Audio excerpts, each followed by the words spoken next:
Imagine, then, the degree of luck involved when a Bedouin shepherd, throwing rocks in an attempt to startle any lost sheep in the dark recesses of one of the caves, stumbled onto the archaeological find of the century.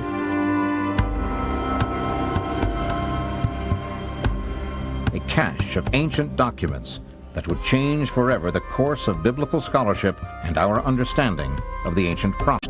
I was the first American to see these scrolls.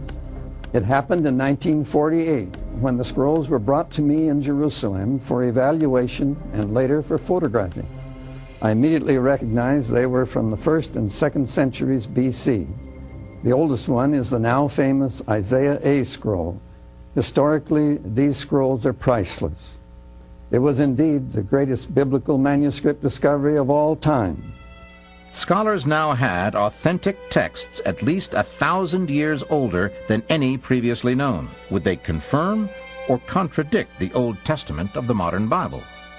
The scrolls contain manuscripts of every Old Testament book except Esther, plus manuscripts of the period that gave birth to modern-day Christianity as well as Judaism. Prior to these discoveries, the oldest nearly complete edition of the Old Testament dated back to 890 AD.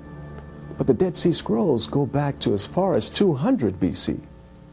This brings our knowledge of the biblical text 1,100 years closer to the time these events actually took place.